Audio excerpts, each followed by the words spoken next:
I'd like to recall Sherman Teichman and Mindy Nierenberg, the Senior Director of Programs at Tisch College, who will introduce Abuzar Royesh.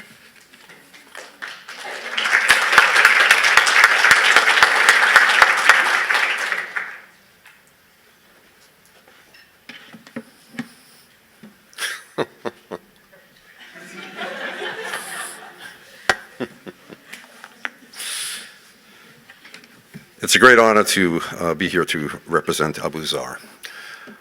There was a fun moment wherein we presented Abuzar's petition to the IRB process to ask him to work in Kabul, which of course is a contested city, until people realized that he was a citizen of Afghanistan, going back to his country with knowledge, deep sensibilities, a deep resonance of why it is that we are honoring him here, a sense of commitment to civil society, and most importantly to the mobility and integration of his country, and the desire to seek a way forward for this troubled country. His thesis is on dealing with the past in Afghanistan, social reconstruction through transitional justice.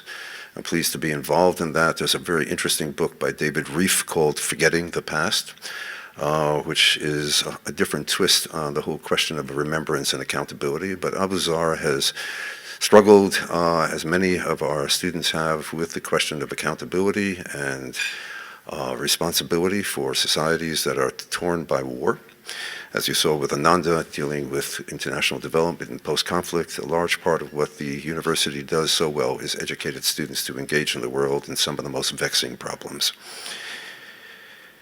Abuzar had been with the EPIC program of our institute on the organization of the future of the Middle East and North Africa. He was decisive in the way in which it was planned and enacted.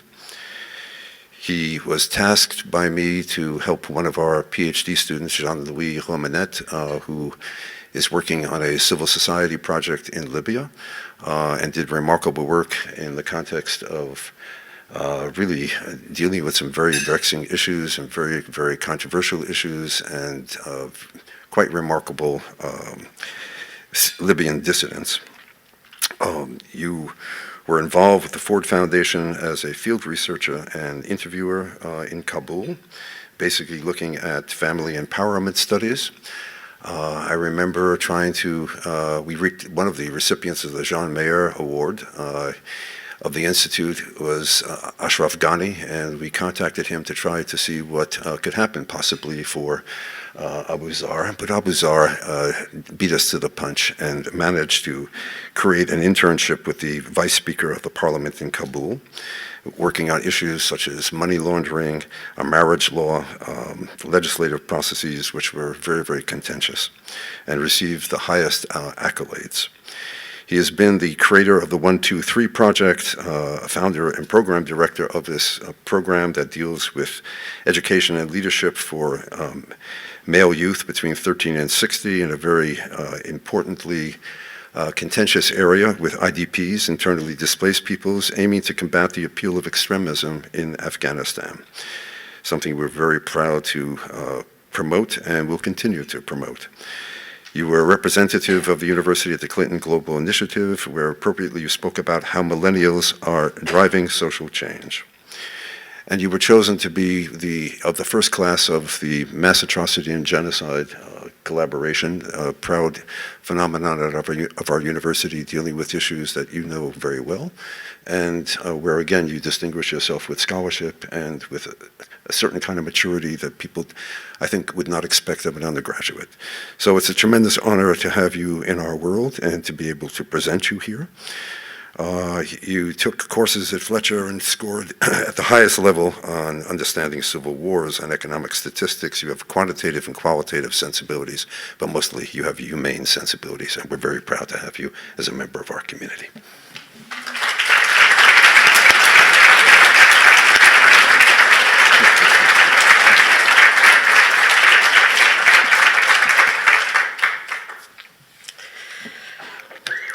So I will try not to repeat what Sherman has said and maybe give you a different side of Abuzar or an accompanying side. So 2 years ago, I read an article in the Daily about Abuzar's work with Bridges Academy, which he founded in 2010, and the 123 project has sprung off of that. I wrote to him just feeling in awe of all he'd accomplished and asked if we could meet. From that first meeting, my awe and respect for this young man has continually grown. Tisch College has worked with Abuzar as he's been a commitment maker for the Clinton Global Initiative University twice. A month ago, he was on a panel with Congressman John Lewis at CGIU at UC Berkeley. And you've heard about all of these different accomplishments from Sherman. But rather than speaking more about him, I want you to hear some of Abuzar's own words, because you will be listening to the words of a man wise beyond his years, a voice of compassion who is already a leader, having an impact on one, if not the most pressing issue of our time. So describing his work, Abuzar has written, "In Afghanistan, youth who do not have access to proper education often constitute easy recruits for extremist groups such as ISIS and the Taliban. In order to counter this, in 2015, I founded 123 Project, an education and leadership project for youth in an IDP camp in Kabul.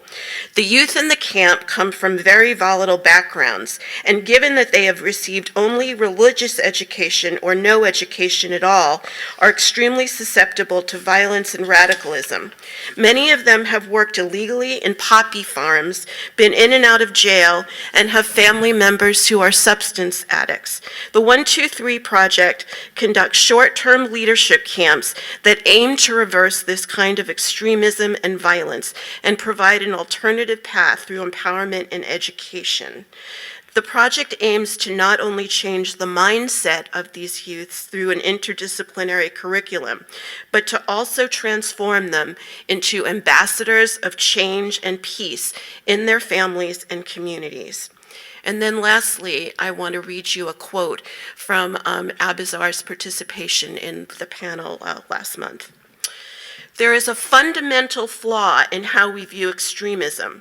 We think about us versus them. We think about us sitting in a safe zone somewhere in the world and them trying to deprive us of those liberties.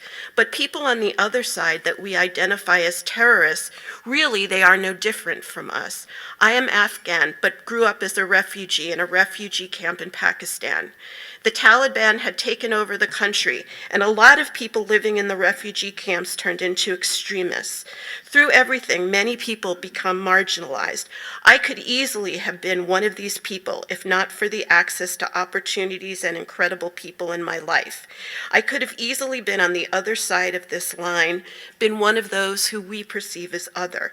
We need to think of those on the other side as just like us, who have a basic psychological need to belong, who want opportunities like we do, and because they are not afforded these opportunities, they turn to extremist groups. When we draw the line between ourselves and others, this leads to talk of building walls, whether fences that divide families from our neighbors or walls that separate nations. We need to discover our own biases and start with introspection before we work. We need to realize we are all in the same boat. There is nothing that separates us. We need to step out of our boundaries and boxes and see others as people just like us. We need to make time for reflection and challenge our own core assumptions. When we stop building those walls, that's when we can make a real difference. Abuzar, you have changed lives.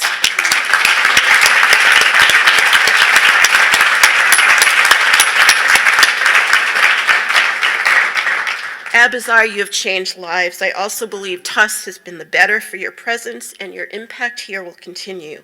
I have no doubt that you'll go forward always making positive differences in this world and bringing people, cultures, and nations together. I'm grateful to know you. Thank you.